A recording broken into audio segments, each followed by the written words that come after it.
Grant and Brad's Ghastly Gab. All right, welcome to Grant and Brad's Ghastly Gab, where we're going to go back and visit the Midnight Society because I'm not coming up with another one for this. I got one. Okay.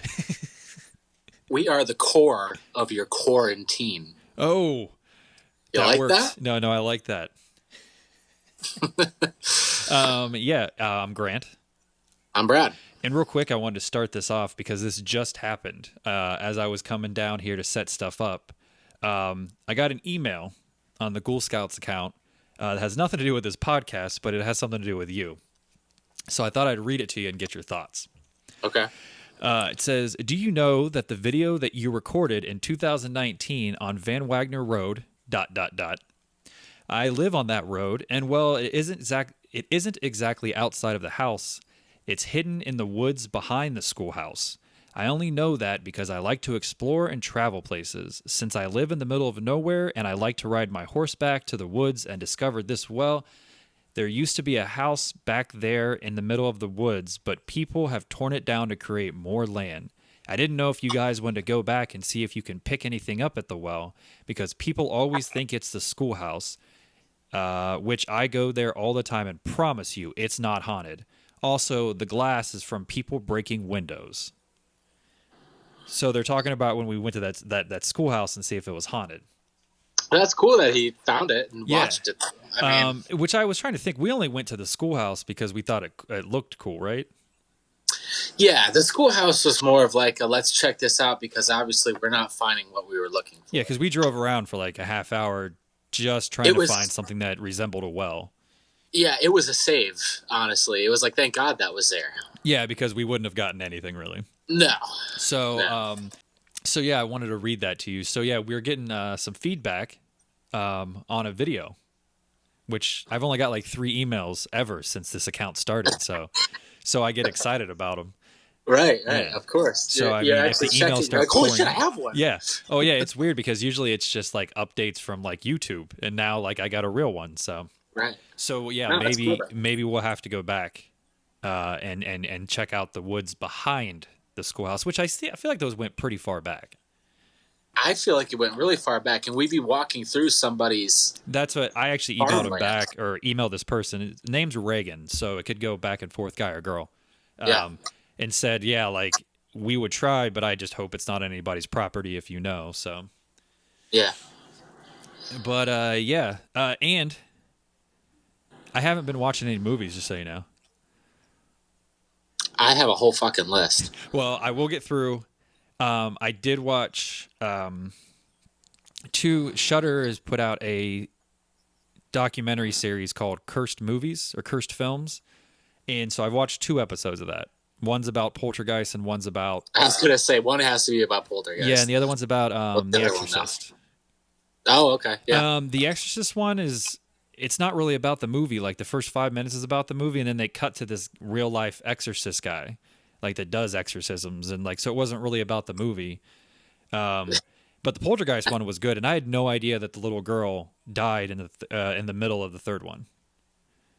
Oh, really? And that explains kind of like the ending and kind of like you being confused the rest of the movie of why this like story kind of changed. And then, you mean Exorcist 3? Or sorry, Poltergeist 3.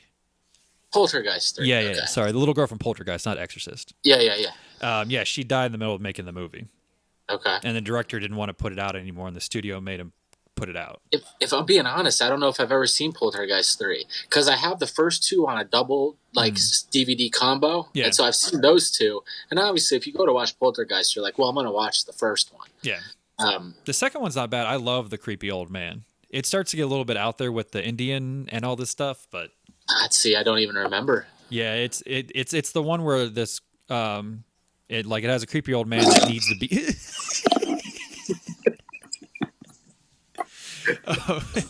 It's about this creepy old man that... I'm going to put a Skilo record... Wait, no, you're propping up your iPad with the Skilo? Yeah. Is that the full disc? Yeah, still got it. Okay. Sorry, we're addressing the sound that you keep hearing. Brad's iPad keeps falling over, and it's because it's propped up on a Skilo disc.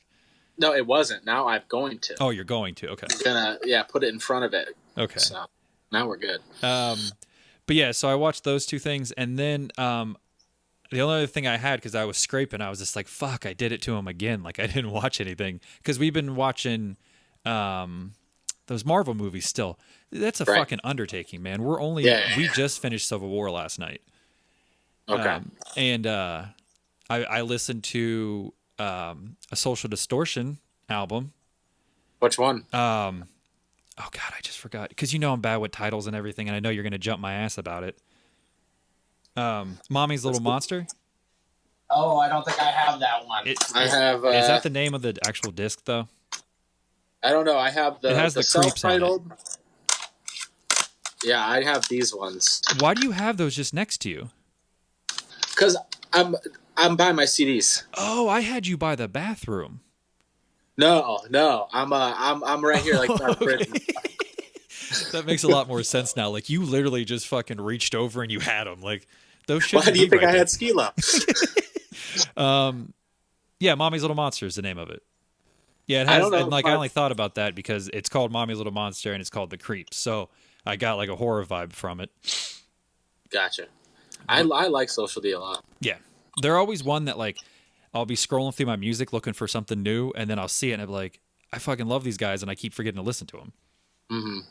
My favorite one is the one I think it was released in '96. It's like White Light, White Heat, White Trash, or something like that. Yeah, it's the one with a little like not clown like a head. ventriloquist. Yeah. And most people would probably be like, "That's your favorite," because I think that's like when they kind of. But I don't know why. It was the first Social D record I owned, but that's my favorite one. I don't know. What is like? Did they start to become popular? I just feel like that's not as like raw sounding. Is it like when you try to defend Load by Metallica, mm-hmm. and you just have to quit because you're just like, I like that fucking album, and they're like, well, you cut their hair. Yeah, and it is softer, but it's the first Metallica record I looked forward to buying. Yeah, as I'm wearing a fucking Metallica shirt right now. I mean, it's one of those things where growing up, like I'd heard about Metallica from my brothers and my sister, but they're always like, that's when you get older, like you don't listen to that music as a kid. So Load was like the first album I think that I bought. And I listened to Metallica when I was younger. Like when the Black Album came out, the music videos were alongside an older brother. You had an older sister, so you probably saw the Enter Sandman and the stuff like that. I had the cassette tape. I bought at a garage sale, probably circa '93. But it was Load that was like the first record that I was like excited. And Until It Sleeps came on. Videos used to come on 2 months before. Yeah. And they would. Well, that's the same as like the radio too. Like you hear something from a new Korn album. You still have to wait another like month. Yeah. And you got to go to Media Play at midnight to get it. Yeah.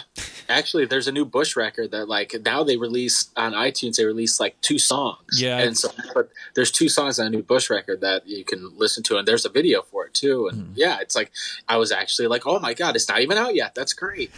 Like I kind of liked it, the fact that I couldn't just go listen to it. Yeah. I think that after a while, at least the way that I work, I think after a while, people are going to start figuring out that the way that we did it back in the 90s worked, because I think we've had a talk where like I've quit binging things. Like we won't watch more than 1 episode of something a night because like you forget what you just watched. I feel. Yeah, they do kind of run together. I agree with that. You kind of need to wait, and like, yeah, you don't want to go crazy and like wait a week like we used to, but like you should wait a couple days to like digest it, and Yeah.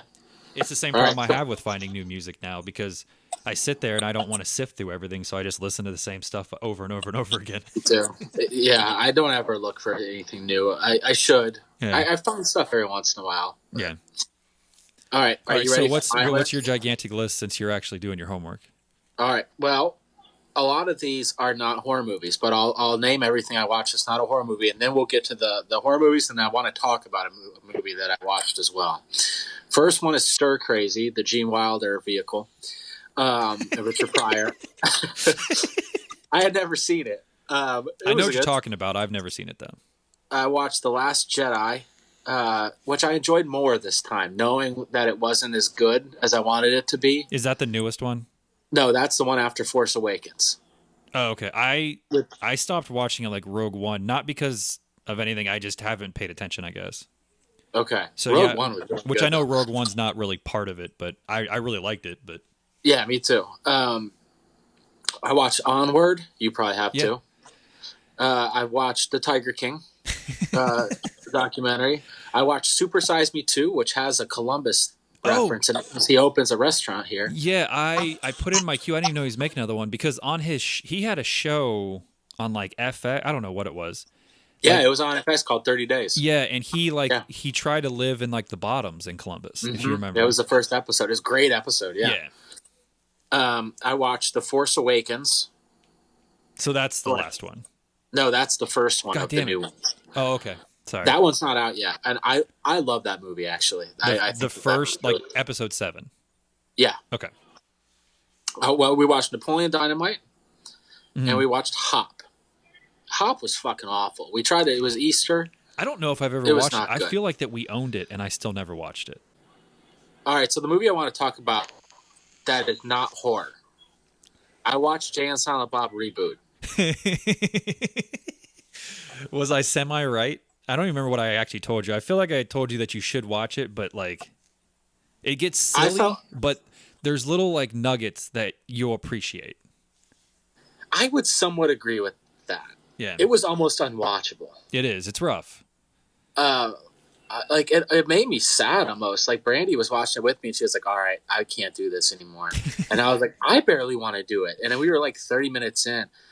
I mean, has he just fallen off that far? Can he not write a movie anymore? I don't get it. Because I enjoyed Tusk. Tusk was okay. I don't know. I'm obviously a big Kevin Smith fan. Or I definitely used to be. I mean, Clerks is still my favorite movie. Still love Mallrats. Still love Chasing Amy. Yeah. After that, not as much. I like Dogma.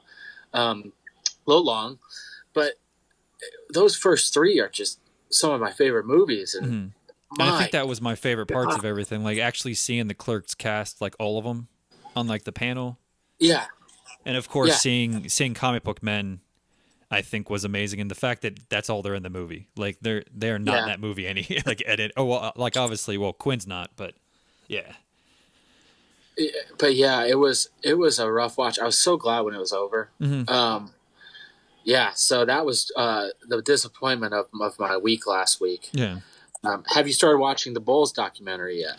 No, and that's only because we started watching McMillions, and I wanted to at least get bank a couple episodes of it.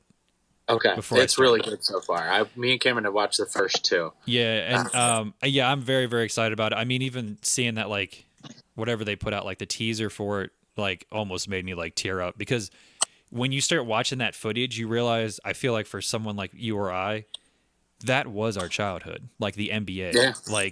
We were so into it, and even if you weren't a Bulls fan, we knew all the players from every team and you still might. But yeah, I just remember it brought back so many memories of how my life revolved around basketball for so long. It was the biggest sport in the world at that point, for sure. I mean, it eclipsed the NFL, the majors, everything. Yeah. I mean, it was insane. But yeah, so I'll get down to the horror movies so that we don't, let this last forever here. All right. A lot of good ones here. First of all, I watched The Exorcist 3. A lot of people said that they liked that. I did not. Is that the one that reuses footage from the first one? No. Is that the second one then? Maybe. Never seen it. There's one movie that most of it is just the first movie. Okay. See, I'm not a big exorcism movie fan. Yeah. Just okay on those. I love The Last Exorcism. Yeah, that's probably the only one. But that's more culty, at the end there. You're like, all right. Yeah. Yeah, I was really glad when that was over, to tell you the truth. I started fast forwarding because it was mostly just a whole bunch of old people sitting around talking. And I just got fucking bored. Was that the one? Is it called The Heretic or something? Or am I thinking about something completely different? It could be, but I thought it was just Exorcist 3. Okay. I watched Sleepwalkers. Oh yeah. So after we talked about it, that is the movie that I wasn't allowed to watch. So should I go back? Should I spend the time to go back and revisit it now that I'm an adult and I can do what I want? Okay, so first of all, Stephen King movie, right? Yeah. It's 90 minutes long, which is great. Wasn't it a TV movie? No, I don't think so. Okay. I loved it. Is it vampires? It's about shit, what are they? Are they vampires? That's the one with the cats, right? Yeah, it's the cats. Okay. Yeah, I think it is vampires. Okay. I've watched so many movies. Honestly, that was like probably the first movie I watched on this list. But yeah, I really really like that. I don't think they're vampires because they go out during the day. Are You Afraid of the Dark vampires?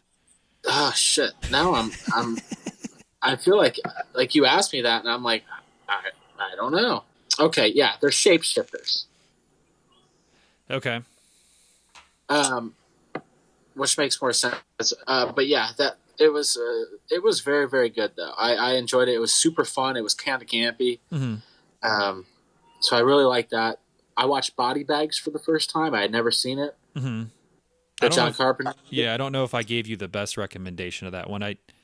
I liked what I saw. I've only seen half of it.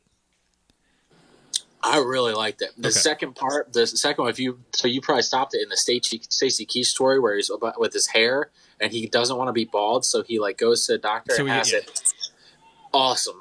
It was, I loved all three stories. The third part is Mark Hamill as a baseball player and his eye gets messed up. So they transplant somebody else's eye into him and then he starts seeing like what the other guy used to see. Yeah. It's all three stories were great. Well, I have one for you and you might have seen it. If you like that one, check out Cat's Eye.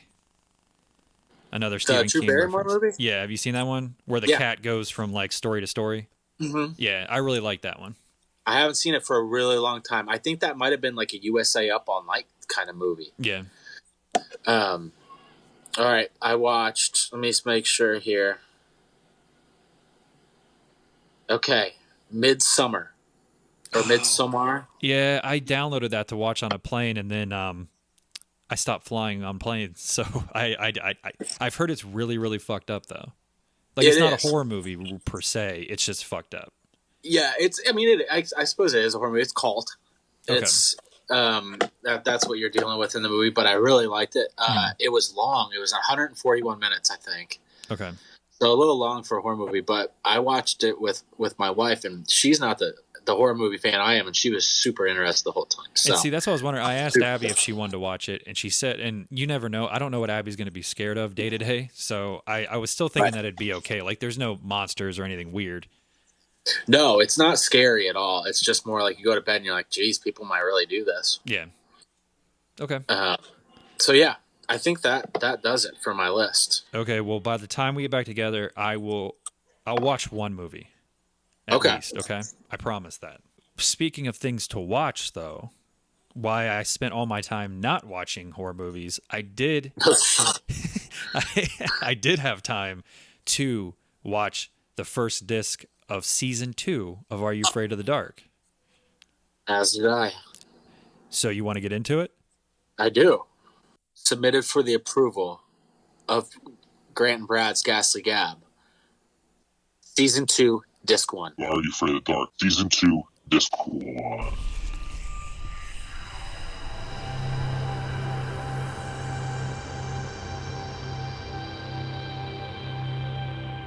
Okay, so I think that I went in the right order. I went from top left and I went over to the right and then down. Okay, I made the Dr. Vank one the last one, so mine is going to be slightly out of order. So we'll just go with your order. I named them, so. Okay, so the first one I have is The Tale of the Final Wish. That's my first one as well. All right, so this one kind of starts out, they're sitting around the campfire, and the one girl, Kristen, I think her name is, she starts the episode by she's finishing a fairy tale book around the campfire. And that seems like a big no-no. I think Tough Boy called it weak. That's what Tough Boy got older. Everyone did. Yeah, Tough Boy is over it, and Tough Girl is over it too. Yes. They are not happy that she's just reading fairy tales, even though I'm sure you know this, and I actually have them. I didn't even know I had these books. I have the original Grimm's fairy tales. The original Grimm fairy tales are actually kind of fucked up. I've never read them. Yeah. I know that as well, but I don't know if I've read them. If I have, I don't remember. Okay. Yeah, so I think she tries to tell him that, and Tough Boy, Tough Girl ain't having it. No. But then she ends with the line of, a fairy tale can soon become... Oh, no. Did I write this? Did she say a fairy tale can soon become a scary tale? Or did I make that up? If she did, I didn't write it.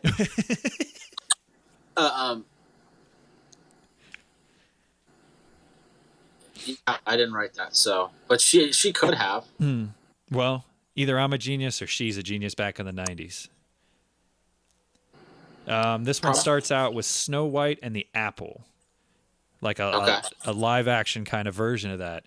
But then we find out it's just a nightmare. Yes. Girl wakes up, but then while all this is happening, something more important comes across that screen, and it says special guest Bobcat Goldthwait. I used an exclamation point when he comes on. Yeah. I was put it's Zed. Wasn't that his name?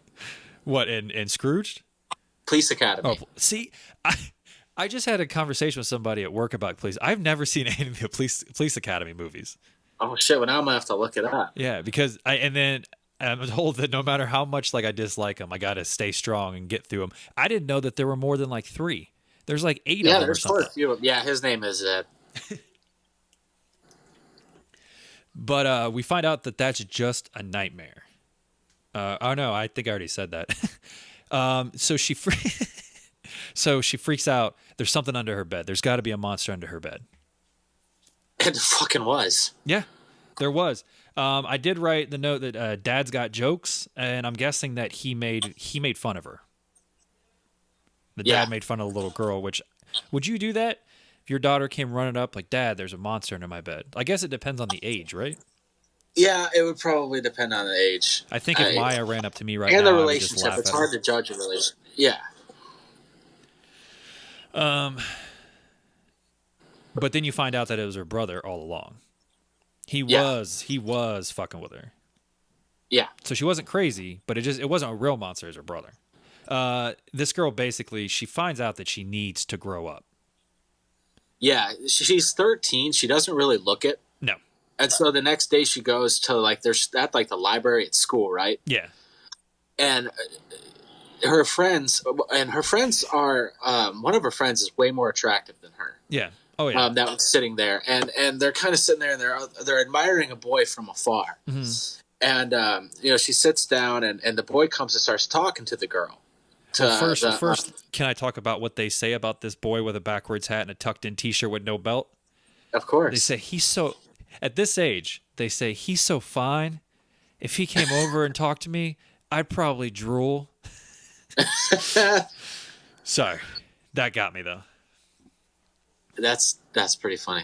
You know what though? That could be the wording in 1992 or 1993. Oh yeah, I mean I'm sure they said that he's all that.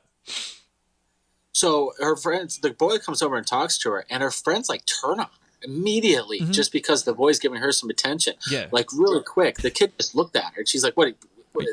They were basically, "I hate you. Yeah, you're stupid bitch." They did no work, and then yet got mad when she got talked to. They didn't even try to talk to this guy.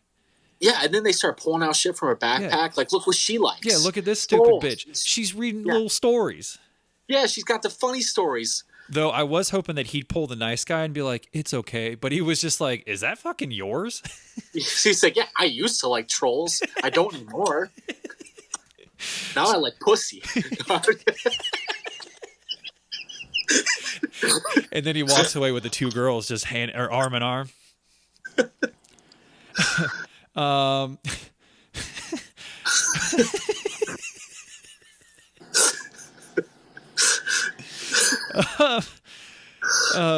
So then, oh shit, you got me all messed up. She dreams about him as a prince. So backwards hat is now her prince. But then I put, it's really just her brother. So I'm guessing she woke up and her brother was back in the room fucking with her again. Yeah. Okay.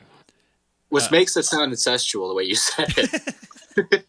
Well, he watches her sleep and then wears weird masks, and I don't fucking know. Yeah, it's a little weird. Then she looks out her window and she wishes upon a star, like you would in a fairy tale, right? Right. Jesus, you took way better notes than me. I barely remember that. Oh, I mean, let's see how this happens. I might have went and got like a handful of gummy savers. Let's see how this happens. Like, let's see if my notes get worse as we go, because there were some where I was just like, "Fuck this." though, like I said, this does help me remember it. Like, it's one of those things where it's like I kind of want to watch this fucking show instead of take notes, but this actually makes me remember it now.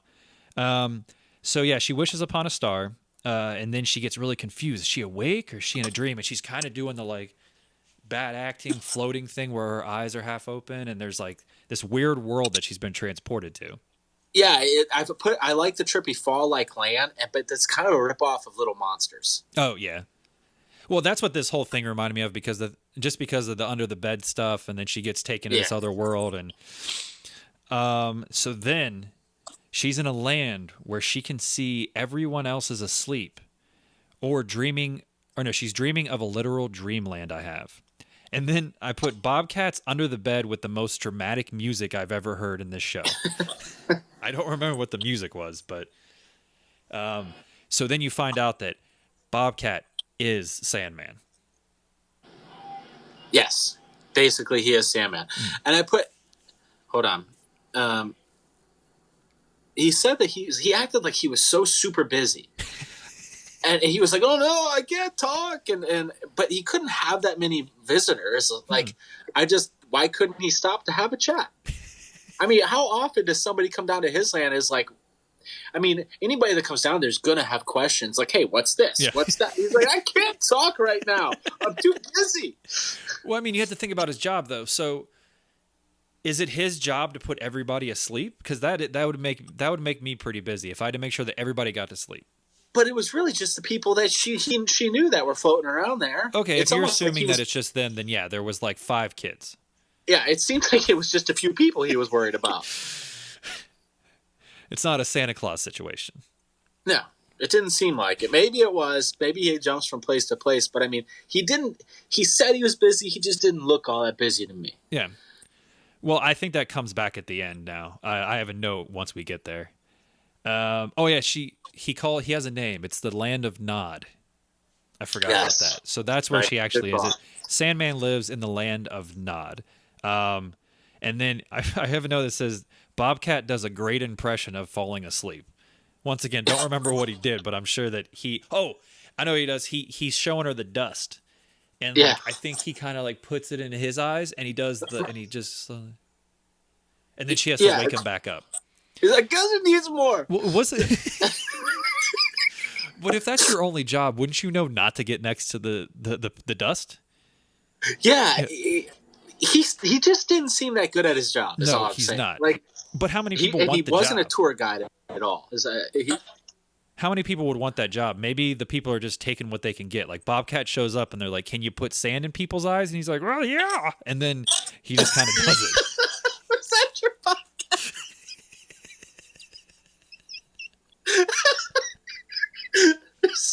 Well, yeah. I don't have a better Bobcat. No, that was perfect. So she seems mad, but I feel like that she got herself into this because she can't go home now. Yeah. This is like the clunkiest story I've ever fucking seen. And she tries to run away, and she keeps like, I don't know if she opens doors or she's going in other rooms, but every room she goes in, it's a different fairy tale. Yeah. Which really quick, is the Sandman or the Land of Nod, is that even a story? Like, is that a fairy tale? Like, why the fuck why are we in Nod Land if this has to do with her like being too old for fairy tales? Or I guess she's writing her own fairy tale. Is that what it is? You know what I'm saying? I don't know. Like I said, it's clunky. I'm not 100% sure. All of a sudden, it was just over. Well, yeah, I put that she's got him against the ropes, and I don't remember what she did. And then she smashes the hourglass and reverses everything. Like, end. Yeah, and that's really his only job is to protect the hourglass, it would seem. Yeah, so that's what I was talking about, is that he's not good at anything. Like, he threatens her, but, like, once again, if you're like Grant, your only job is to make sure that glass doesn't break on my counter. I don't think I'd let anybody get near the glass. Yeah, and he almost put himself to sleep during it, and even that he didn't do well. But yeah, she wants out of the fairy tale. She gets out. Everything's fine. Everything's back to normal. Yeah. And then I think she has the line of like, Yeah, I think, Mom, it's time to grow up or something. Or I'm Yeah, done with I the fairy hate tales. fairy tales. Yeah, I fucking hate fairy tales. Yeah. And it's like, don't curse, little girl. That would blow my mind at the end of an Are You Afraid of the Dark if she said that. and they're just like, okay, honey, good night. Yeah, ha ha ha, and then freeze frame. That sounds good. Then we cut back to the fire. Guess who's changed his mind all of a sudden and wants to read the fairy tales? I'm thinking the good old tough boy. It's Tough Boy. He wants the fairy tales now. He's like, hey, can I get that book tonight? So this one, the last one was probably my least favorite on the disc. This was a strong disc in my opinion. There wasn't one. Sorry, go ahead. There wasn't one that I was like, oh my God, this is fucking terrible. Yes, compared to the first season, so far getting through the first disc, I really like this season so far, but I think you're right. I can't remember, and I'll change my mind as we get through it, but I feel like the same thing. Like this was the one that I liked the least. Yeah. But the next one is The Tale of Locker 22. That's the next one I watched as well. And I will say, I do believe this is the first episode of Are You Afraid of the Dark I ever watched. I didn't remember this one. I remembered watching this one in my basement in Michigan, so it probably would have been 1992. Okay. Was it? Oh, yeah. This came on in like 90, right? Or did I make that date up? I think the first episode came on in 90. And that was like the Halloween. The Halloween. Yeah. And then I think the first season was 91. I think this was 92. I could be wrong about that, though. Okay. So I was actually, see, this is why I bring up the order, because we jump into this episode. Kristen's telling the story again. Right. She gets a second fucking story. You know, one thing I asked myself during this was, do you think that, okay, like, I know you're not a big Simpsons fan, but you know how like the Homer episodes and the Bart episodes, the Flanders episodes are better than like a Lisa episode? Yeah. Do you think that the stories are better depending on who's telling them? I'd love that research. Maybe after we watch all of them, we might have to decide, because I haven't really paid attention to who's telling them. Yeah, like, do the David ones all suck? It's just curiosity. See, more people tell more stories, like, and less stories, because the redheaded kid or whatever, the guy that told the Irish story about the leprechaun, I feel like that's the only time he's told a story. Probably because it sucked. Well, I mean, the kids aren't writing the stories. Yeah, but they were like, don't let him yeah, but, well, and you think they have their main characters, like, the kid with glasses is going to get more and Kristen's going to get more? Yeah, like the kid with glasses, he's like the one that you're like, he seems the knowledgeable one. Yeah. Kristen's the hot one. Yeah. Tough Boy is the cool one.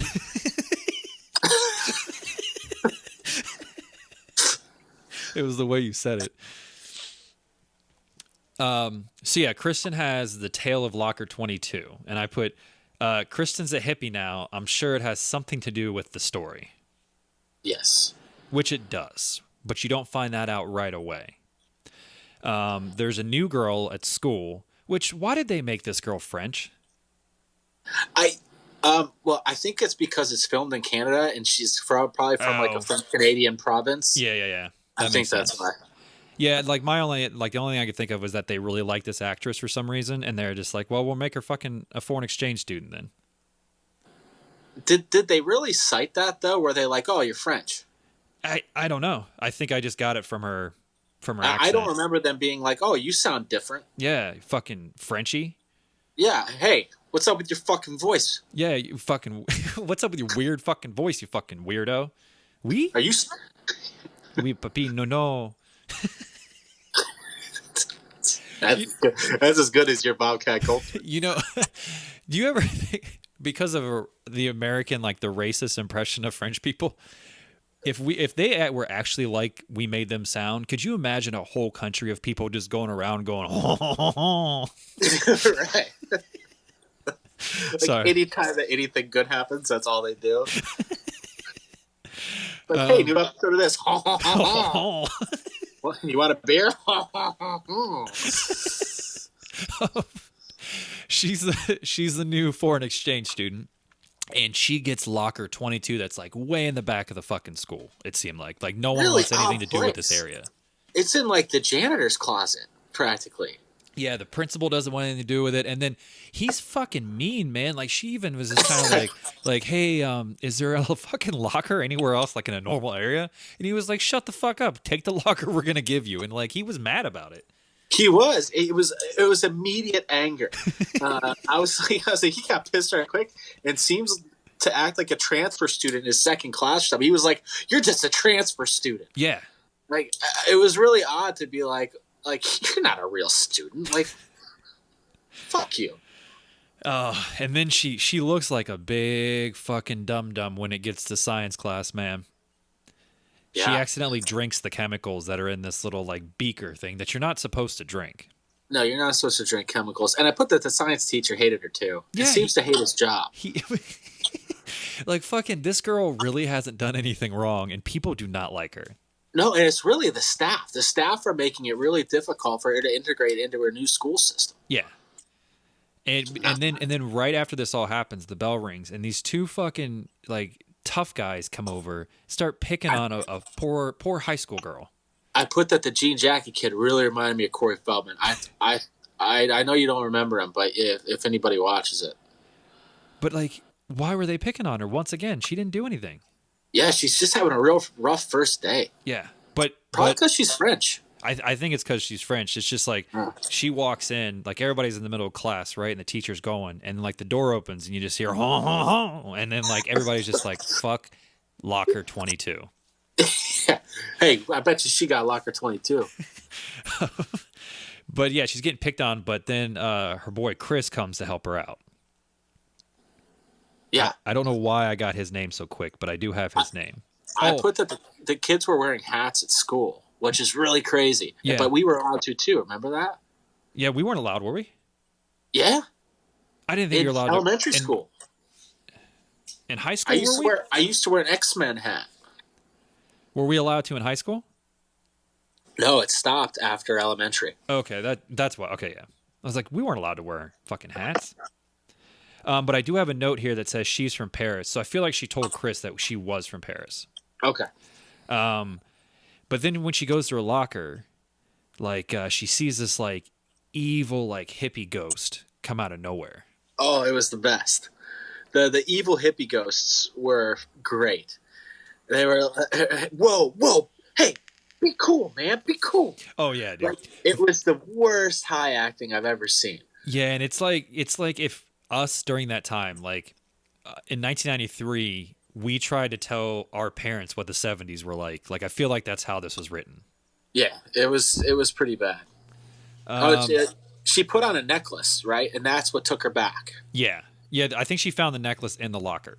Yeah, she found it in the locker, and that's what takes her back to a 1960s era student with other students. And where the locker 22 was much more vibrant back then. Yeah. And there one girl comes up to her and kind of like, pinpoints her, like is like very interested in her. And I don't remember if she says anything to her. You might. I don't think she does. I didn't. She's like, "Are you gonna come over tonight? I have the Beatles' White Album." Oh yeah. And then does it? Like I think later on. No, wait. I think that's later because I think that's when Chris is with her because Chris pops out and he's like, "White Album" or whatever the fuck he says. It just made me think like, all right, so if there was an Are You Afraid of the Dark now and they were going back to the 90s, would they be like, hey, oh man, I haven't washed my hair in days, come over at night and listen to Nirvana, never mind. Like, they would say it all weird. I haven't washed my hair for days. Why would you say that out loud? I don't know. Just so they could look greasy and grungy.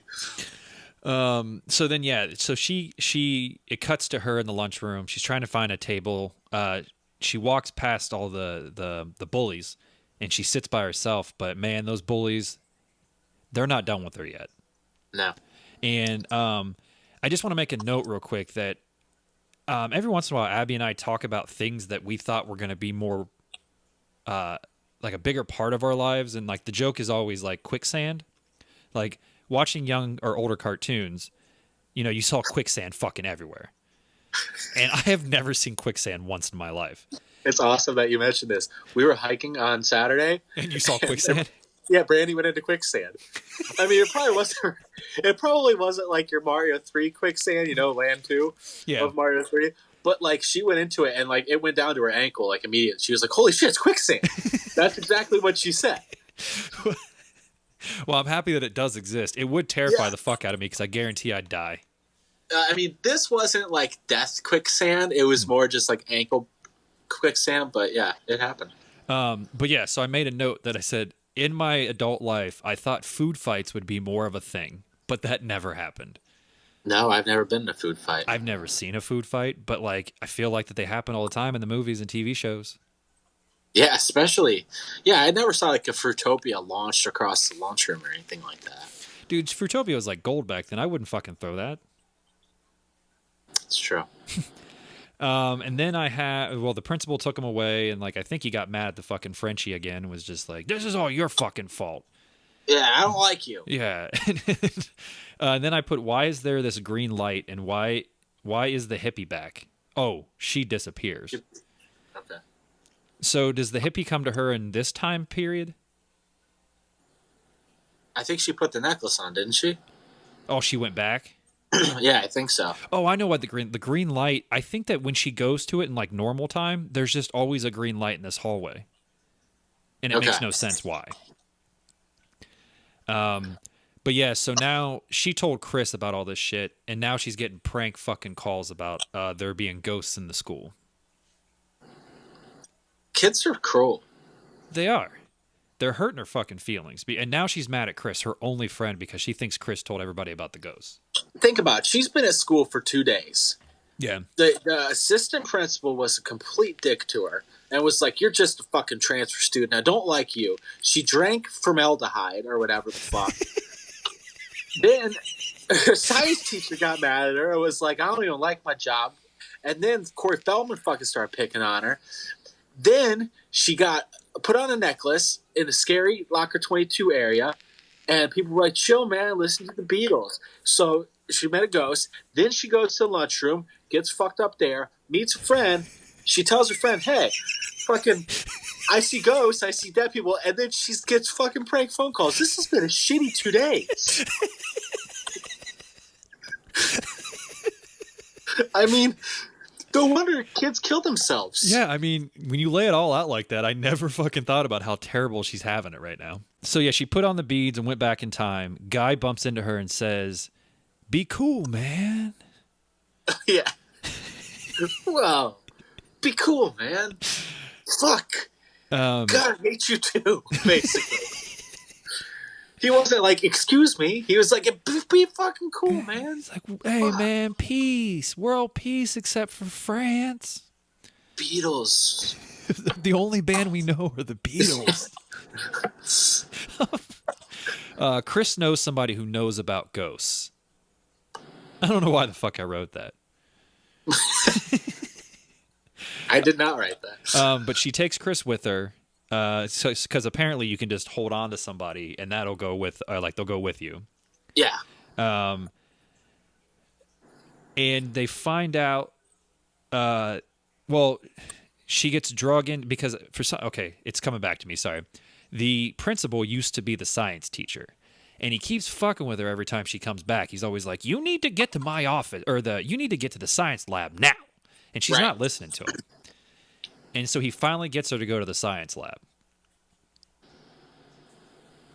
I feel like you're skipping stuff, but I could be wrong. Well, I feel like this all happens when Chris goes back. And every time she went back before this, I forgot to mention that the principal, he's a science teacher then, he yells at her to get to class because he has to help her with her project. Okay. And then he mistakes her for the girl, whoever this ghost girl is. Yes. And then Chris somehow finds out that, I don't know if he comes back to our time, but he finds out that fucking ghost girl died in like a fire because there was a faulty like beaker or something or cord. Right. And so he has to go back and fucking get her before that happens again. So here's what I have to say about all of this. First of all, these kids are so super nonchalant about all of this. Why do you say that? They're just like, "Oh, you can go back in time." Oh, yeah. And just touch me and this is fine. This seems normal. I mean, the the assistant principal raised his voice to her more when she asked for a different locker rather than in the janitor's closet, basically, than Chris or her did about like all of this. Like they're just like they act like this happened last Tuesday as well. And then they found the girl's name. I think they asked somebody like, "How long have you been here?" And they find out her name was Candy. Yeah. And that Candy basically died and had that locker, and she died when she was 17 or something like that in the school. Yeah, in the science lab. In the science lab, yes. And I would assume that's why the principal is so pissed off. Which there's a couple questions there. Then the principal's pissed off because he killed a student, or he's responsible for a student death. Why did they make him principal? I don't know, and he seems like you think he would at least be like, well, this is bad memory, and he even gives her the locker, right? I mean, I don't know. It's really strange. So she can't get the little like flint thing lit underneath the Bunsen burner, and the tension's building. Can Chris get there in time? Guess what? He does. Chris gets there in time. And he bitches out the science teacher / principal. He's just like, look at the fucking cable, you idiot. Like, why did you have this in here? We all could have fucking died. Yeah. Principal's like, sorry. Yeah, he was like, oops. Whoopsie daisy. So then they get back to modern times, and we find out that Candy is still alive. They saved her life, Brad. It was the most inexplicable time travel, and they're still nonchalant about it. Yeah, like all of a sudden Candy's there, and she's now she's the assistant principal, and she's still not married apparently at her age, which is weird. I didn't notice that because she said she was Ms. something. Oh, okay. But yeah, I don't know why it saved her. It seemed a little crazy. I don't know what happened to the science teacher, who is now the assistant principal. I don't know why it saved her, but this was still a good story. I enjoyed it. It was fun. Quick pace. Oh yeah, it didn't let you take a breath the entire time. No. And that brings us to the tale of the hatching. Yes, which I don't remember it at all right now. Okay. So you have to get me started. have a note that this is my favorite one so far. Okay, I put that it was taking a while to get started. It does. They put little bits of information in there, and you have to put it all together by the end. Okay. Dave, I don't know which one's fucking Dave, built the fire by himself, and he's fucking mad. Oh, he's a little sour about it? Yeah. He's then sour. Ask for help, Dave. No.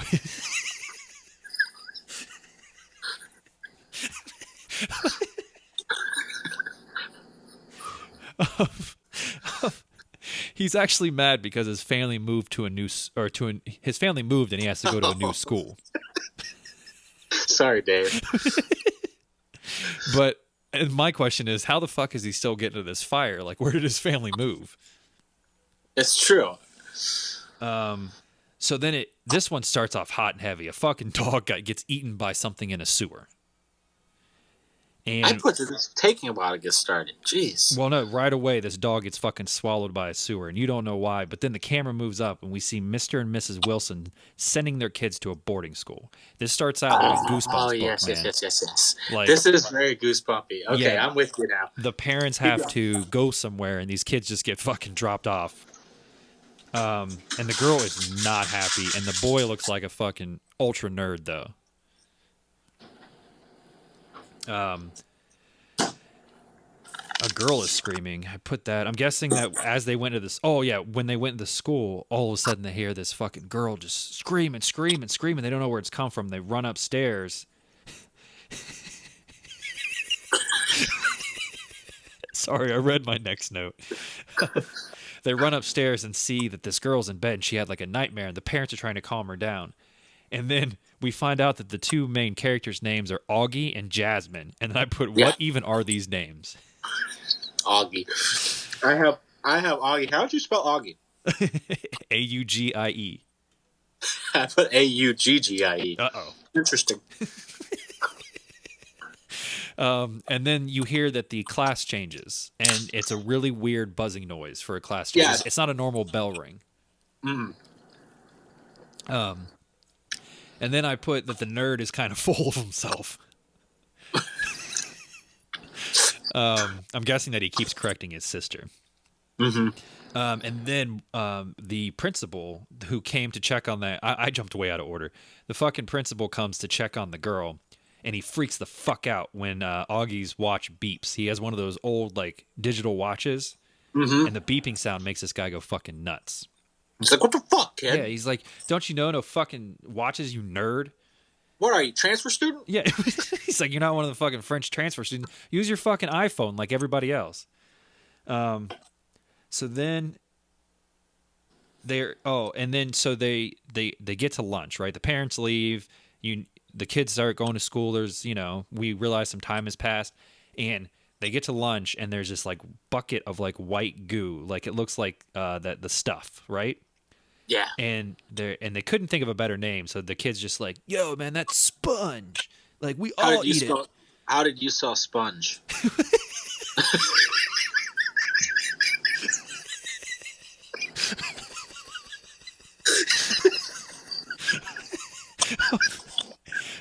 I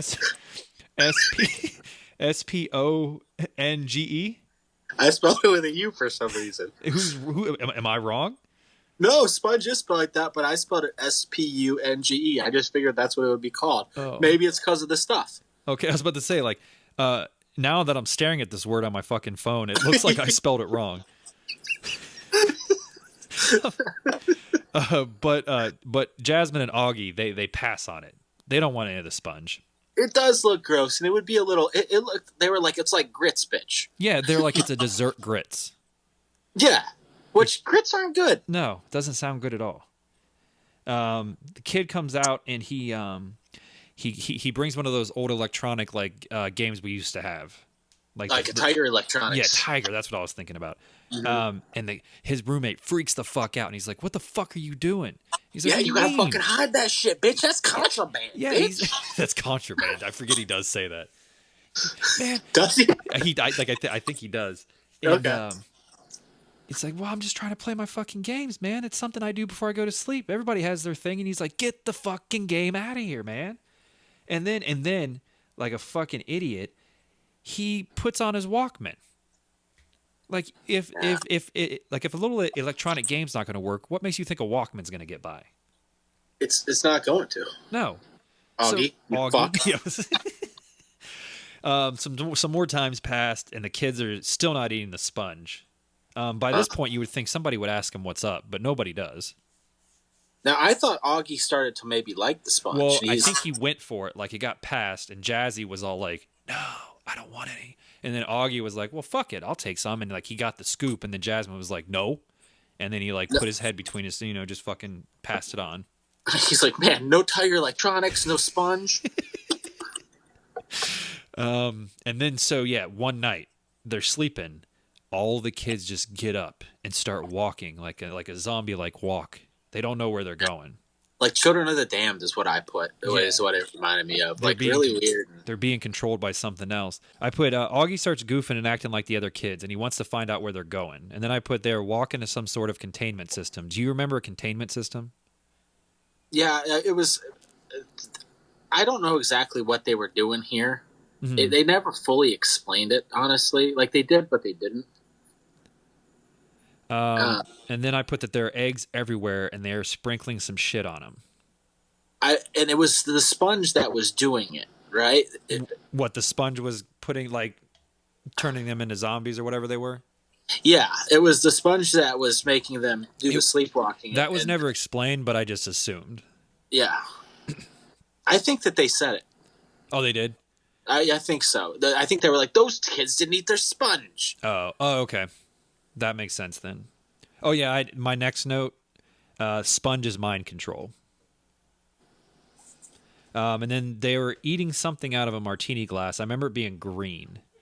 And I don't know why. I don't know if that was their celebration drink, but the master is pleased, and she's been waiting for 100 years.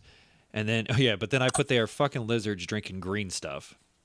Yeah, they look like the reptilian elite, basically. And this was a 100-year plan. They were like, incubation is nearly complete after 100 years. Explaining the whole plan. Yeah.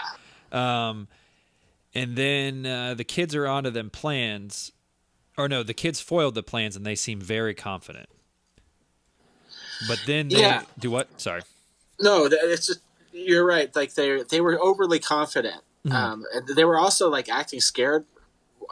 Yeah, I mean they wimped out, I think. I put, why do they think they can hide where they are but are also scared? I don't know if that doesn't make sense to me now. They are waiting for the eggs to hatch to take over the earth, and they will feed the children to the new lizard babies, I think is the ultimate plan. And then I'm guessing take over the world? Yeah, it was almost like the underwear gnomes plan. Yeah.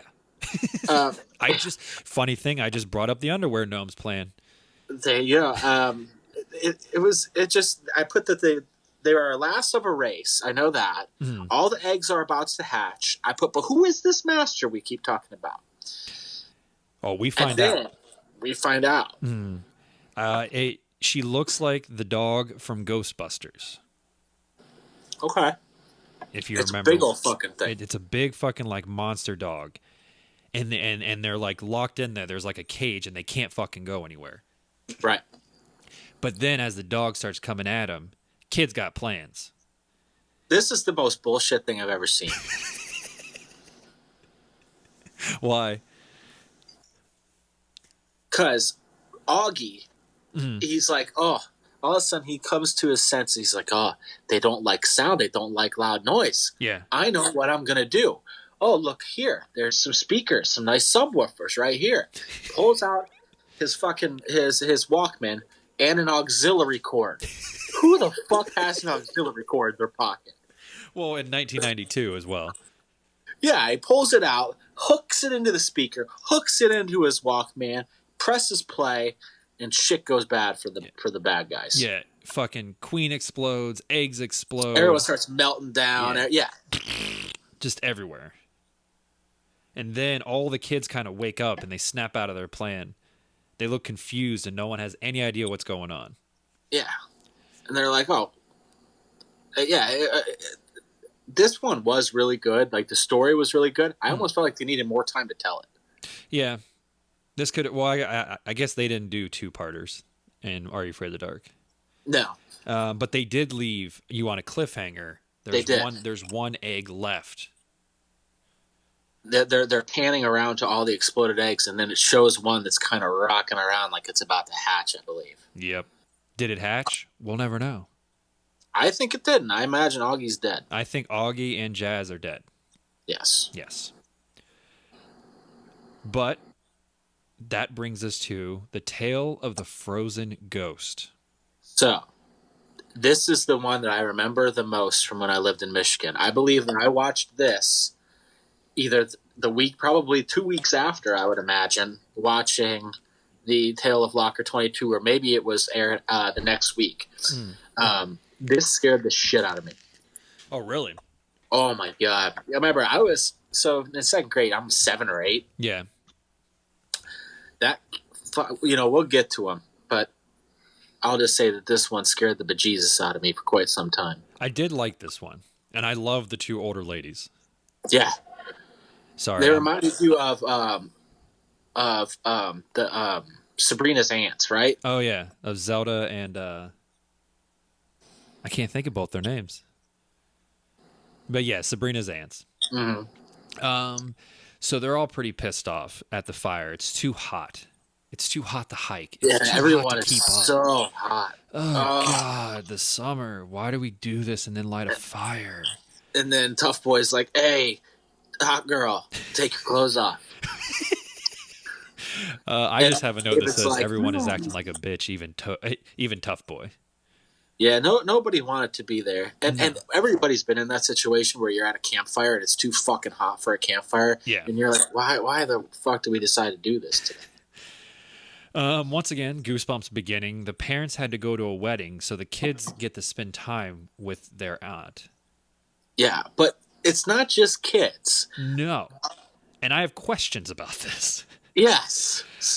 Very weird, right? Clarissa is the babysitter of this kid. And the fucking Clarissa. baby... I put Clarissa, too. How do you spell Clarissa?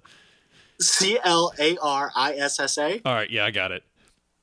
That explains it all. Yeah, why? I was racking my brain trying to figure out why a babysitter would go on a fucking trip with you. Right? And what parents would allow her to go to this place of these aunts that they've never seen? Like, I'm talking about Clarissa's parents. Yeah. Like, why were they like, yeah, you should go watch that little boy overnight for a couple weeks? But there's two other days. adults in the house. He doesn't need a babysitter. Very strange. And I put, is it super cold in Spooksville or what? And a chair is rocking by itself. Yeah. And then you thought the ants were going to be super creepy. Yeah, I did as well. And then I put, they're the ants you always wanted. They are. They're so fucking nice. And they seem kind of confused about what's going on in the house, but then like they play it off, but then you find out why. Yeah.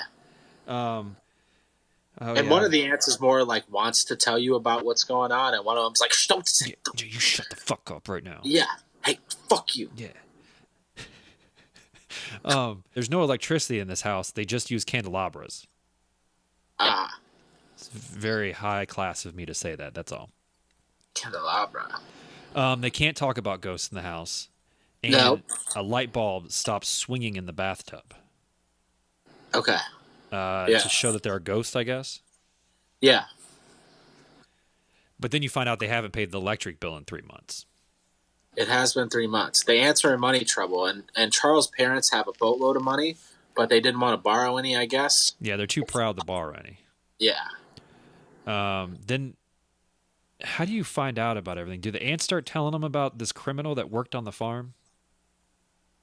I think so. I think it's after like breakfast one day. Okay. That they're sitting there and they're like, I put, how do they have such different stories for such a crazy legend? So I think that there was 2 different stories being told.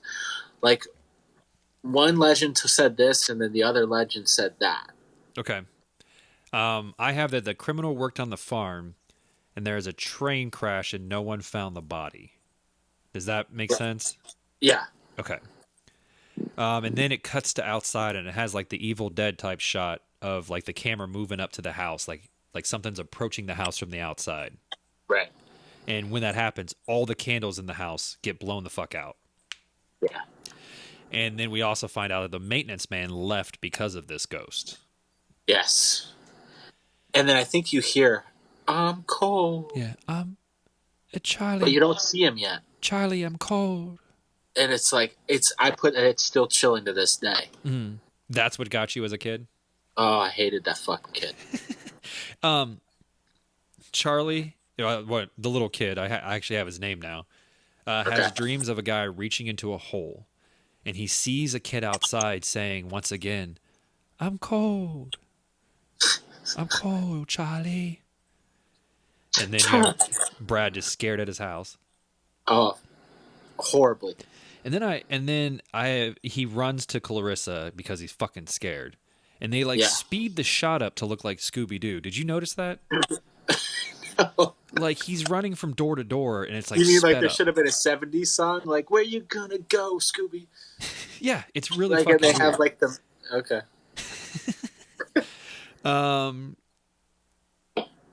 Neighbor looking for cookies. Why did I write that down? Do you remember a neighbor looking for cookies?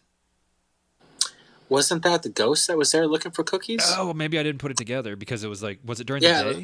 Yeah, I think that the kid, like the legend was that the kid was there looking for cookies, and then he saw the robber. Okay, I remember that now. Okay, and that's where there was 2 different stories about the robber and what happened. One of them was that he, I think he took the kid and killed him or something like that, or because he saw him, and the other one was something else.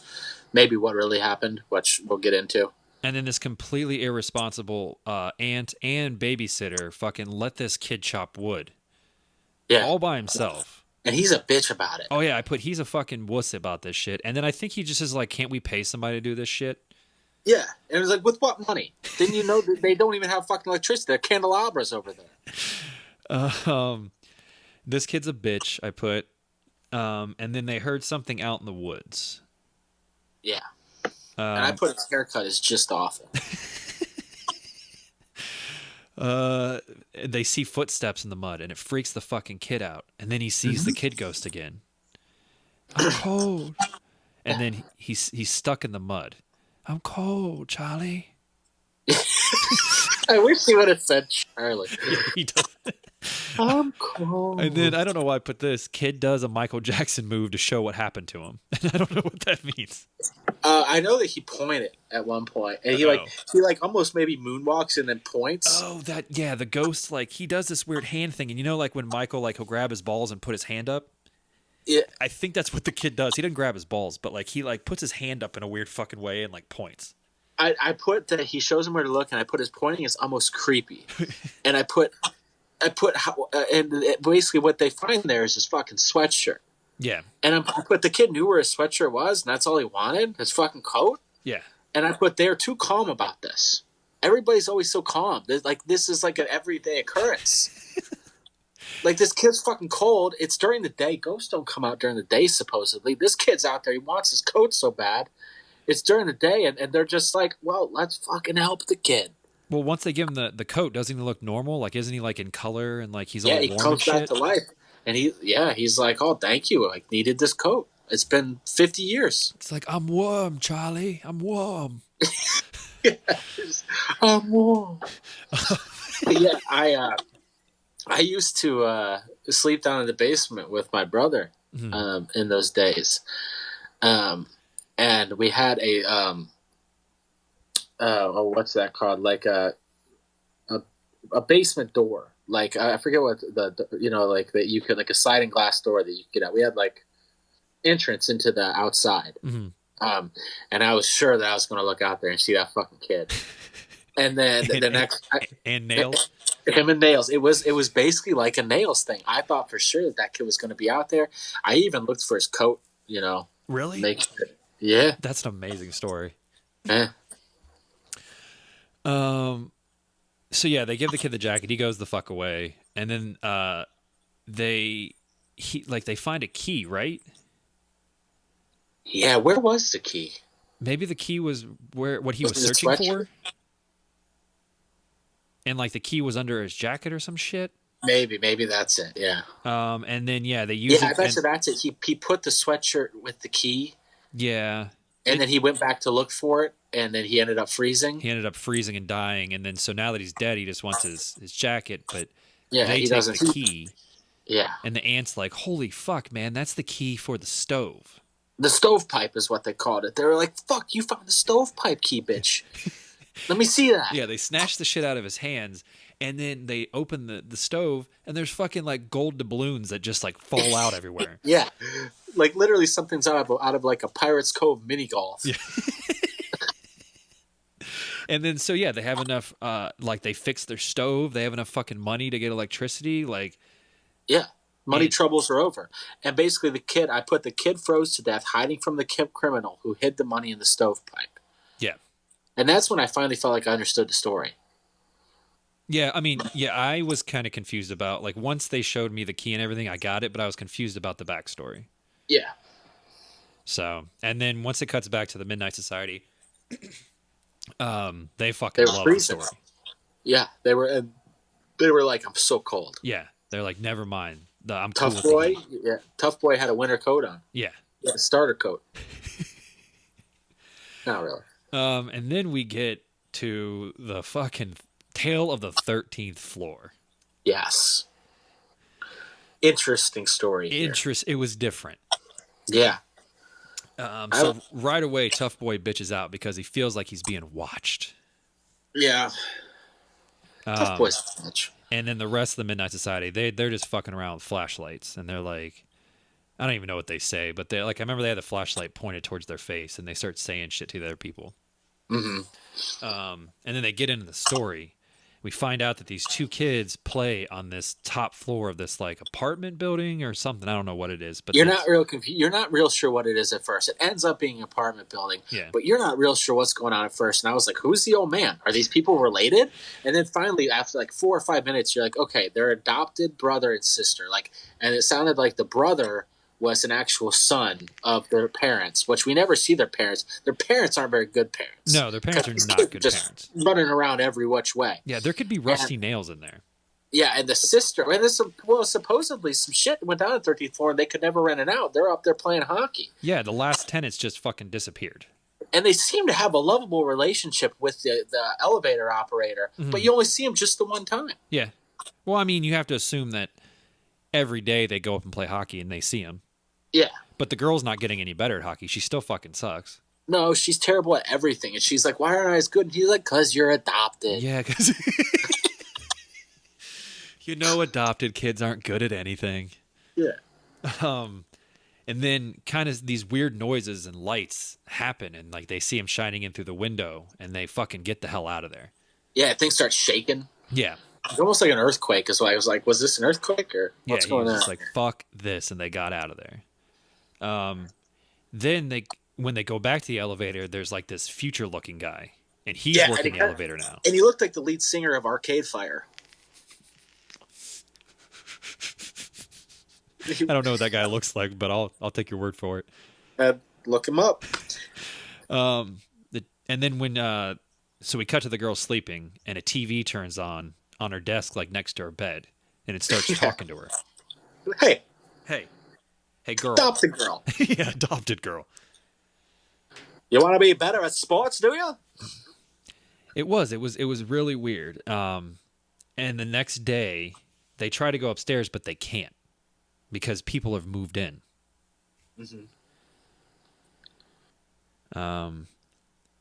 So they kind of just bail on that fucking plan to go upstairs right away, and then we find out that the girl gets a letter addressed just to her.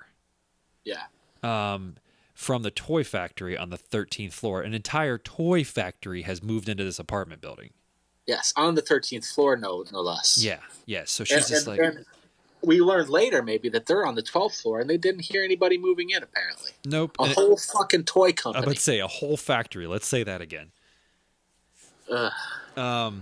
So then the TV, she falls asleep again. The TV fucking wakes her up and tells her, hey, adopted girl, we want you to come to our party. The factory upstairs. Come, girl. Please, we beg of you. Come, touch my toys. Yes. You can play all you want, and I guess bring regular boy with you. No, they didn't say that. They were fucking pissed about that shit. I know. I want to say regular boy. But this made me think of Halloween 3 a little bit. Yeah, I mean, like it is. Yeah. Because what are kids gonna listen to? Of course, if there's like a toy fucking factory up there and you're that age, you're gonna go up. Mm-hmm. Who doesn't want to be a toy tester? So then everyone looks like they're from the future, and they act very robotic. I wrote down. I'm wrong about the robotic, but that's how they were to me. Well, one of them ends up being a robot. Oh yeah, one of them does. You're right. Sorry. Fucking spoilers. Say that. Sorry, spoilers. Yeah, but you're right. They're fucking mad. They only want her. They're very mad at the other kids there.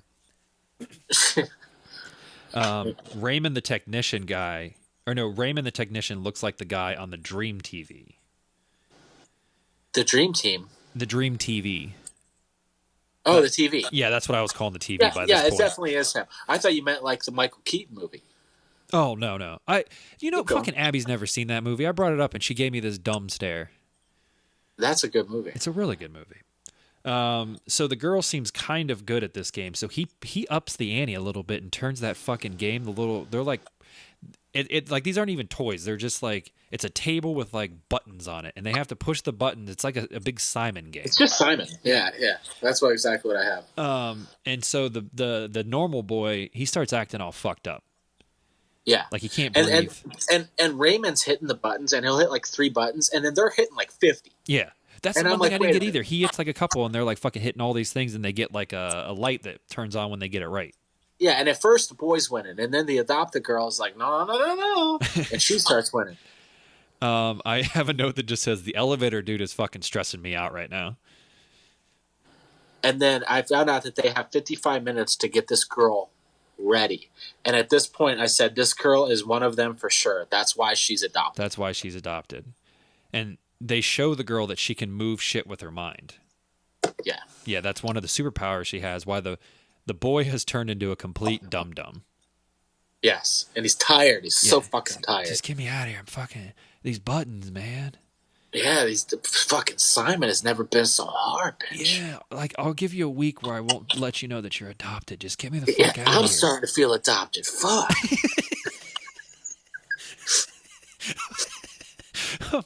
So then they tell her that they want to take her with them, and the fucking dude rips off his human face. Yeah, and he's a potato. Yeah, he's a fucking potato. It's fucking with creepy, no man. face. It's a faceless potato. Yeah.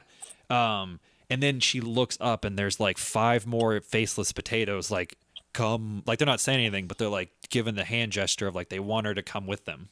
Now I will say the faceless potato made this episode that much better. I dug the faceless potato. I have a note that says this is my favorite one for creepiness factor. Yes. Because it took a turn, like all those like pastel colors and like the weird elevator dude, like it just seemed kind of a weird episode. And then you get At first it went from like Pee Wee Herman's previous Playhouse colors and everything's happy. Yeah. To faceless potatoes. Yes. So then she fucking she uses her new mind powers to get out of there, and she hides in the air duct. And then I said that she takes him out with the roof. Does she like make the roof fall on him? Yeah, because she's got all kinds of crazy powers all of a sudden. Yeah. Elevator dude stops her, but he's not a robot. No, and I put that they were very unconcerned that she was missing when she was like hiding for a minute. When this is like their only goal, right, is to get her and take her back to wherever they're from. I put they aren't very good captors. No, like they're just unconcerned. They only had 55 minutes. This was several minutes ago, and now she's hiding, and then she got away again, and they were like, "Oh shit!" Wouldn't you know it?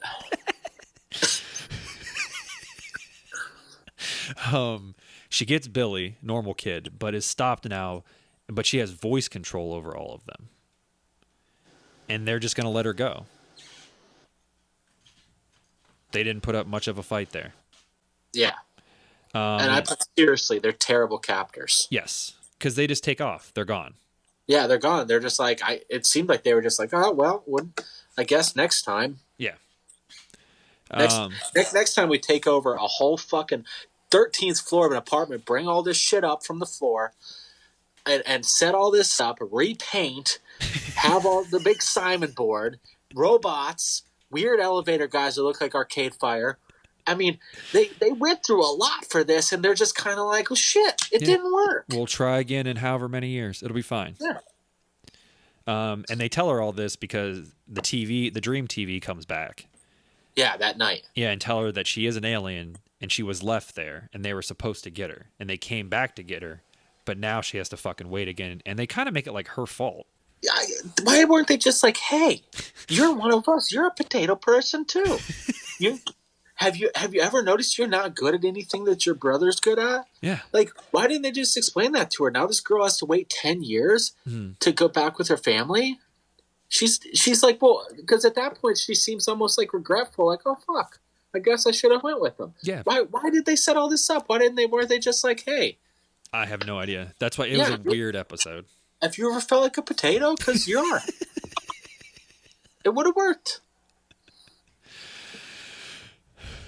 All right, Brad. I put this may have been the worst one, but I still liked it. Yeah, I mean, I liked it. It was just, and I really liked the how creepy the fucking aliens looked. Yeah. But now we're to your favorite part. The Tale of the Midnight Madness. Yes. So, Tough Girl's in a rush to go see the midnight movies. Ah, yes. She needs people. She's like, let's go, bitches. Come on. Give it to me. I don't even give a fuck what plays, bitch. Yeah. I'm just all about getting to the triple feature for all three. Yeah. But guess whose turn it is to tell a story? I don't know, but I know Tough Boy was a pussy about triple features. Well, it's Tough Boy's story. Oh, and that's why he doesn't like the triple feature. Like, I get uncomfortable, and you feel like if you're there for too long, it becomes real life. Tough Boy's a pussy.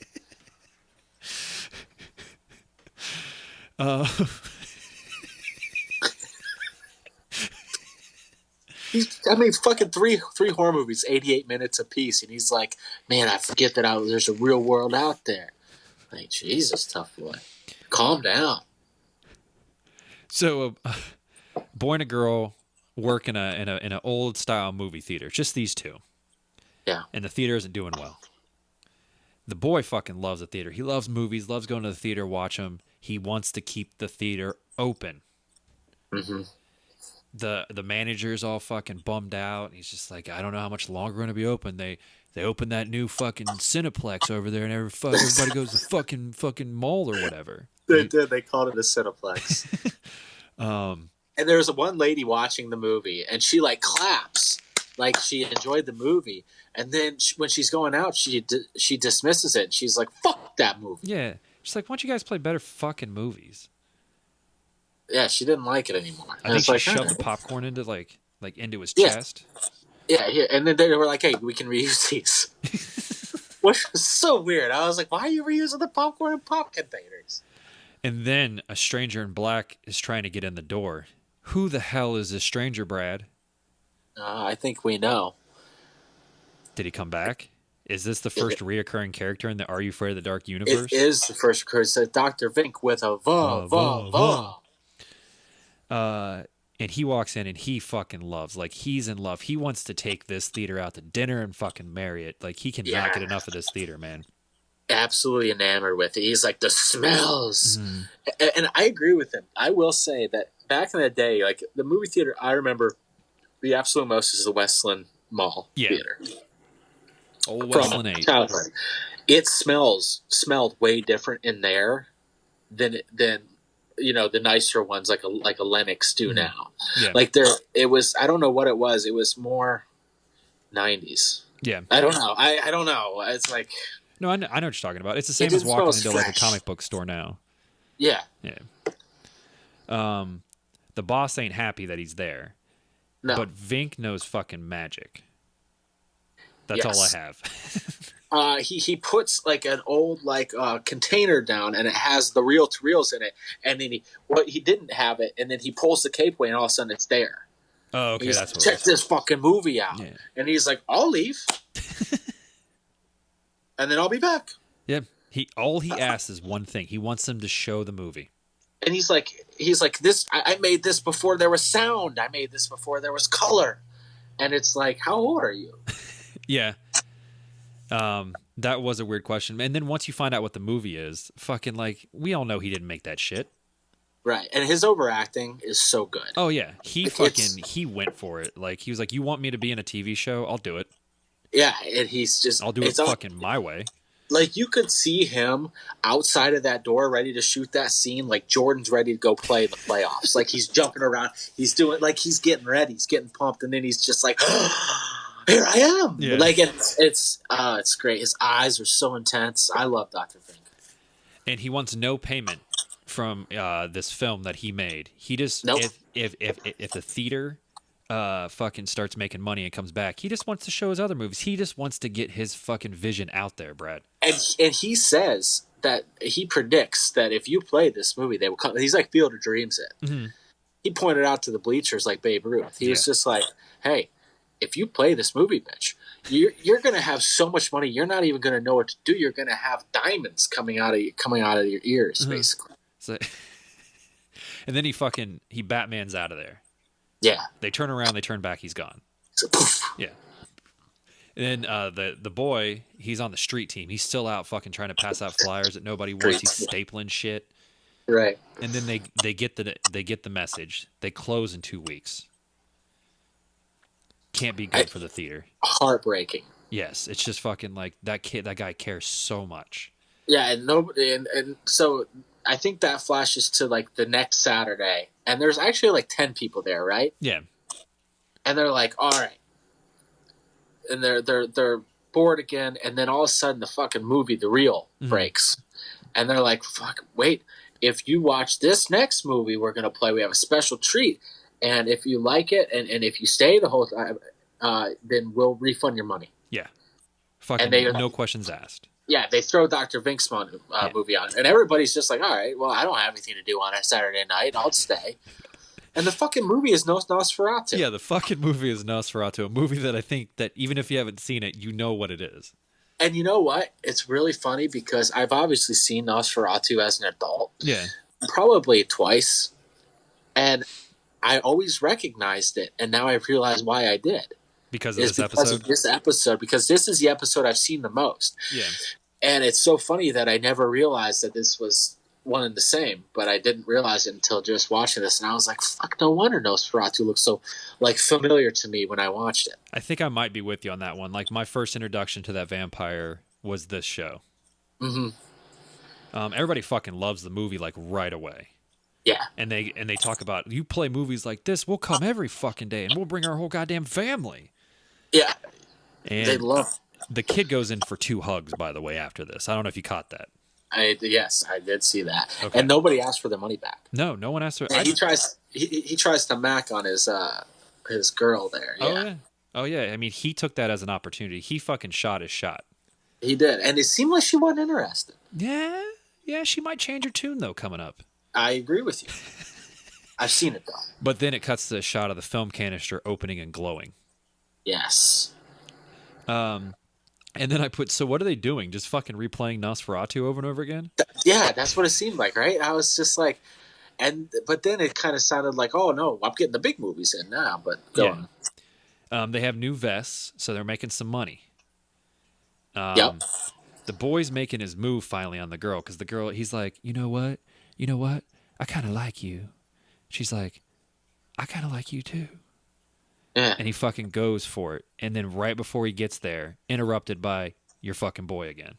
Yep. He's like, with the but. A fucking of what, dude? You saw what I was about to do. Why the fuck did you have to come in now? Yeah, and but they're kind of happy to see him. They're like, Dr. Vink, you saved everything. He's like, I know. I told you that would happen. Yeah, you fuck. I told you. All you do is listen. The boy is tired of studying the movie. And then, so I think he falls asleep, and when he falls asleep, the fucking vampire comes out of the screen.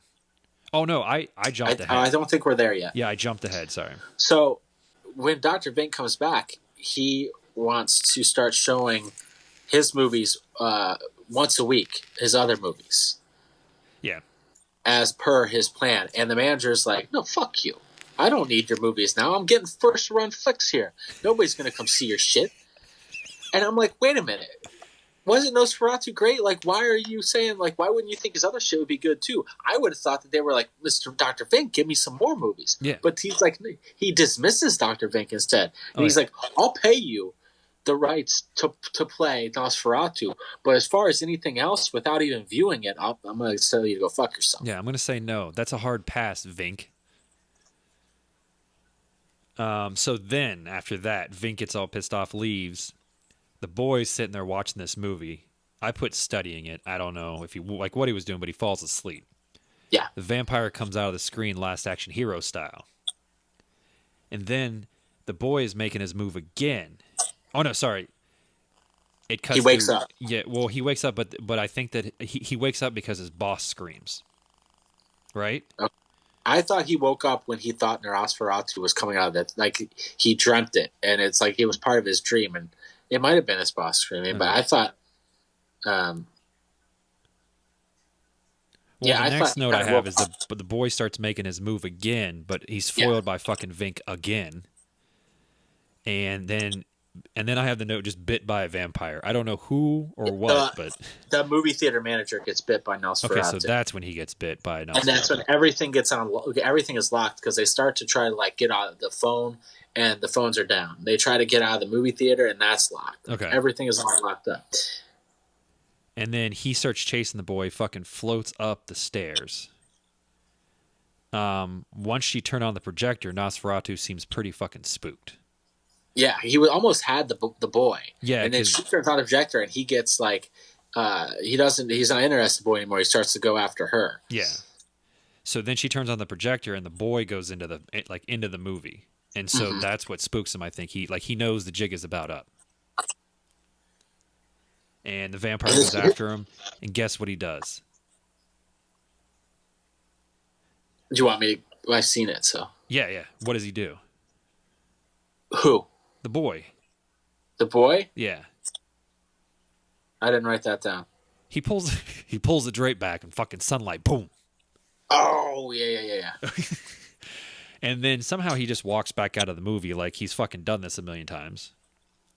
So here's my question that I had. All right, so and I think this is probably why I didn't register the curtain thing is because I was busy writing down. His fingers are creepy.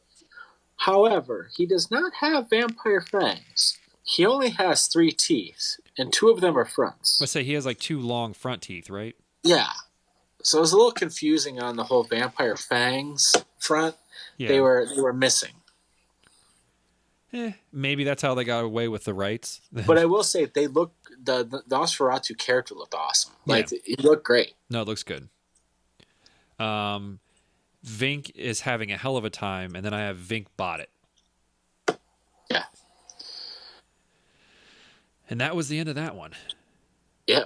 Now Tough Girl doesn't want to go to the movies. No, I second thoughts. Yeah. So guess who gets those tickets? Does Tough Boy get them? It was a fucking plan by Tough Boy to make sure he got those tickets for free. Oh. And he asked Glasses to go with him. Why would you ask Glasses? I don't know. Glasses seems like the worst time. He'd be so worried about, like, should I get popcorn? Should I get fucking goobers? What should I do? Like, he would be sitting there. I kind of want goobers. Yeah, I kind of want goobers. You know what I haven't had in a while? Fucking cookie dough bites, dirt. I wonder if they gave me my change. He's already sat down. I think I'm going to go back. I think I'm missing something here. Or he's the one that, like, as he's sitting down, he fucking drops the popcorn on himself, and he's like, whoa. So that brings us to the last one, correct? Yes. Yes, The Tale of the Dream Machine. I thought Tough Girl. So Tough Girl starts this one out. Yeah. And she's like, she has no voice. She's like, oh, man. I can't fucking talk. I was like, this is definitely a work. She's fucking with him. I actually didn't have that thought at all. I've seen enough Are You Afraid of the Darks to know. This is part of her master plan. Okay. So then she does bring a typewriter with her. Is that correct? Is it there already? Yeah, she has a typewriter, and I think that she has the story with it. Like, she typed out her story on a typewriter. Yeah, because she couldn't talk. Yeah. So who reads it? Glasses.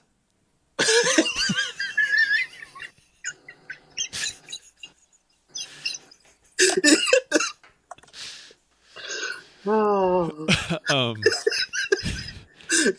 One word answer. So we get into the story. Teacher's fucking shoving a goddamn the donut down her face, man. Oh my god, this lady and her fucking donut. Yeah, which we'll get back to the donuts later. There's a lot of fucking donut use in this episode. Yeah, over and over again. And she uses it to wake it up. Like, she fucking eats it all obnoxiously next to this kid that's sleeping in her class. Yeah, and she looked like the secretary in Ferris Bueller's Day Off. She does, yes. And then we get to the main character, and I just have the name Boy. Boy is a writer, and he has just the biggest fucking crush on this girl in his class. So this is an Asian lead here. Yeah. Like, Are You Afraid of the Dark did a very good job at really mixing it up. I mean, they did. There's like, never is there like I'm surprised that the adopted girl wasn't of a mixed orientation. Yeah, I mean, you wasn't had ethnic. Like, in this season you had fuck, I already forgot. You had the French girl with a black friend. With the black friend, yeah. And then in the other episode in the 90s, you had a love interest of mixed races. Exactly. The movie theater one, yeah. And this one doesn't even. It's an Asian kid, a black kid, and a black girl, right? I think the girl's white. Oh, well, they did a good job regardless. Yeah. They have to write a short story for their class. And then I put, look at the fucking 90s making a comeback with the silly tie with a shirt that doesn't match. Dude, I was like, what? So this lady's so busy stuffing her face with donuts. She's like, hey, wait a minute. The bell rings. She's like, sit the fuck down, bitches. I have an assignment for you. And she's almost like witchy about it. Like, I have an assignment. And then she's like, you have to write a short story, 2 pages. Yeah. Like, what the fuck kind of assignment is that? No topic? No, nothing? There's no theme or anything. Just write a short story. All short story, 2 pages. Yeah. All right. And then the kid kind of lives in a rundown house. I don't know if he just moved there, but he invites his friend over and they fall through the fucking stairs. Yeah. And again, pretty calm about it. Yeah. Everybody's so fucking calm about everything. Well, you know, they're Canadians. Yeah, they're fine. They're like, oh, they apologize at the stairs. Like, sorry for Oh, breaking hey, you. sorry about your wood. Yeah. We find out that the previous owner was a writer, and he was fucking murdered. Yeah, this story was a little fucked up. They really went through this quick. Yeah. I have that the secret room under the stairs is a cool idea. It's from the 30s. The person who owned the stuff disappeared in 1931, the same year he wrote his masterpiece, and then was found dead a year later. Which was all that through a newspaper clipping? Like, why would the newspaper clipping be in there? Dude, it all happened so quick. I was typing it out on my iPad, and oh my God, I was like, I felt like I was fucking in a sitcom. There was like smoke coming from my fingers trying to type it all because it all went so quick. The main kid, fucking writes a story called The Halloween Dance. Yes, which anything Halloween, and I love a good 90s Halloween dance scene. It was awesome. Mm-hmm. And he's a fucking badass vampire, and he walks right up to that girl. I said that too. Yeah. He got like 10 times, he got like Tony Todd Candyman level cool with that vampire outfit. He's like, I heard you're looking for Candyman, bitch. And then he puts a spell on her like vampires do, you know, and they slow dance the night away. Yeah, that's it. It was, it was like the perfect night. Mm-hmm. Oh, yeah, he takes her out in the hallway. She's looking into his eyes. He's looking into hers. Mm-hmm. And then he fucking opens his mouth. Real fangs. And then she wakes up. Yeah, they do like a Dream a Little Dream thing. Mm-hmm. It's like, whoa. Where, like, yeah, Corey Feldman and Laney are having the same fucking dreams. And they're like, fuck. Oh. But no old man in this one, now. For those of you who've seen Dream a Little Dream. Anyways. And I put on here, his typewriter stories are her dreams. Is that what they're selling me? Yeah. As of right now, that's what they're trying to get you to accept right now. The next day, she's wearing a fucking Blossom hat, and he's upped his game with a crazy vest this time. Terrible. The friend doesn't want to believe him and falls asleep. Wait, no, what the fuck? Best friend doesn't believe him and falls asleep, so no boy's going to write a story to show him what's up. That's what I wrote. Yeah. Well, and I don't even think he knew that yet. He's like, oh, I got to write a story. Aren't you going to write a story? He's like, no, I'm going to fucking take a nap instead. Like, I don't really like writing stories so much. Stories aren't my thing. Assignment. They have a two-page assignment, and he's like, yeah, I'll fucking do it. I'll fucking do it. And he goes to bed. He goes to bed at his buddy's house. Yeah. And he wakes up screaming because he thought he was going to get killed by blind Paul in the cemetery. That's true. That's the story that the fucking main kid was writing. Yeah, and I put, they said that the main character, the Asian kid, that he was Sean. Sean's his name. Uh-huh. And that he was going to, he's this great writer, and that's like his hobby. He likes to write. Mm-hmm. This story was fucking terrible. The blind Paul story. Everybody has to start somewhere. Then they figure out that the typewriter is the one with the power. Yes. Now there's a weird fucking cloud scene that he writes. Oh, yeah. Like, and it's her dream. Yeah, and he's like, hey, bitch. I love you. It's like a Boyz II Men song, baby. It is. And then he gets through the message, though. He's like, I don't know if this shit's real or not, but, like, when you wake up, give me a call. Yeah, it was very Dream a Little Dream. It's like, lady, when you wake up, come see me. Mm-hmm. Shit like that. Or come to me when you're getting a dream. And he's like, I did dream about him last night, Bobby. What the fuck are we going to do? He's like, Joel's pissed. Anyway. None of that happened in this episode. No, it's Dream a Little Dream. No, so yeah, so she has to call him to see if it's real. So then I put, what the fuck? So the phone rings. I know that part. I didn't write that down. So he feels a little bit better. I'm not buying this. She doesn't like Sean. Sean's not good looking enough for her. Sean was kind of a geek. Yeah. But I will say that Sean's, look at that fucking thing, a motorcycle phone. Oh yeah, I put a fucking kick-ass motorcycle phone. I love that. Yeah. So yeah, she calls him, and the typewriter starts glowing in it, and it seems real now that everything is wrong. Yep. And then he's wearing a fucking tie at public school. This kid can't help himself. He cannot help himself. The kids. I don't know. The kid's friend is scared to read and realized they aren't there. And when he stopped reading, they came. Oh, okay. So they kept going in and out of the world. But I think that's the story that he turned into he turned in blind Greg. What was it? Blind Paul. Into the teacher. So they all of a sudden he realizes what's about to fucking happen. So yeah. He starts reading it, the story about the Halloween dance story, and they're both there, and it takes them away from the room, and they get transported into the school dance while their friend is reading it, and their friend doesn't even realize it until the end. Yeah. So he reads the whole thing, and right when he's about to bite her, and it's really weird because it says.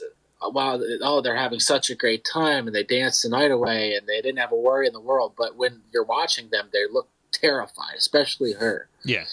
So it wasn't even right. So it was kind of confusing.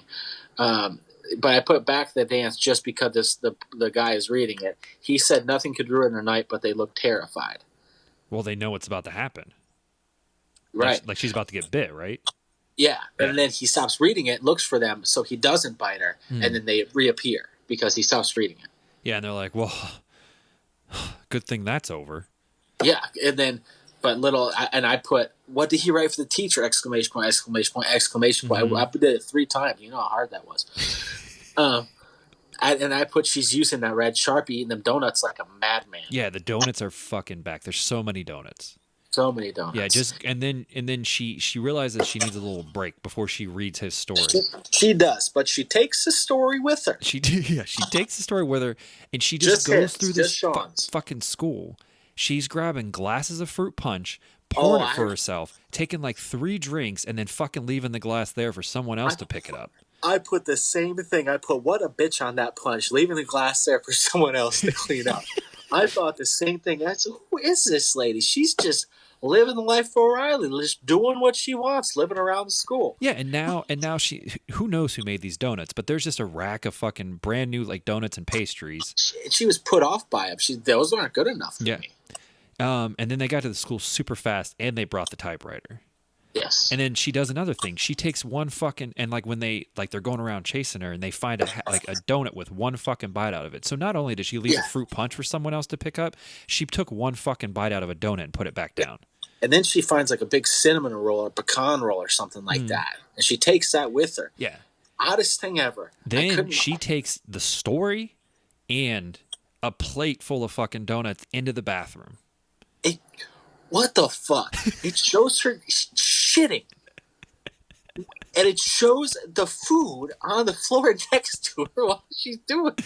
Yeah, and then she drops the story, by the way, on the floor. Yeah, and she's just she's practically whistling. I mean, it was the weirdest scene I've ever seen in a kid's show. Oh, no. Because after that, somehow she spent enough, these kids have spent enough time looking for her that she's been able to change into sweats and start riding a bike that I guess is in the school. I don't fucking know. Remember, and she's not done with Sean's story. This is a 2-pager. What is going on here? So they figure out that they have to write and change the ending because she's working out in the school, is what I wrote. This is ridiculous. Yeah, weirdest thing I've ever seen. So they change the ending and they save what's his name, Sean? Yeah, they saved. No, not Sean. They saved the black guy because the black guy was the one in the tomb or in the grave. And I put that it's kind of a short version of the idea of the first Goosebumps movie. Yeah, of everything he writes starts coming to life, and they have to change the ending. Blah blah blah blah. Yeah, really good though. This one was really good. And then they go back to the Midnight Society, and they didn't notice Kiki leave somehow, which is bullshit. Well, I mean, she couldn't talk, so she probably didn't make much noise. Yeah, it doesn't make noise at all when you're walking out of the woods. And then she left him a fuck you note. Yeah. Another really good one, though. No, I did like that one. I think that I will still probably go with, even though now that we broke it down, it seems kind of ridiculous, I think I'll still go with the hatching one. The hatching one? Okay. Mm-hmm. I mean, honestly, I don't even know if I have a favorite one here because I thought they were all really good. I mean, the Tale of the Frozen Ghost certainly holds a place for me just because. But there was a lot of good ones here because even the Tale of the 13th Floor was really fun. All of them were super fun, I guess. Yeah, and I will say that the fairy tale one was the weakest one. Yeah, I agree. It was the weakest one. But yeah, I'm interested to see. Have you started watching Disc 2 yet? I have not. Okay. And I don't want to for a minute, of course, but yeah, I hope it's as strong as these ones were because these were fun. Yeah. So do you have anything else to say? No, that's. I mean, fuck. How long have we been going? About 2 hours. Oh, Like Jesus. a minute 50 or an hour 50. Okay. Yeah. Then we should probably cut it off. Yeah. All right. Well, then that's it for this episode.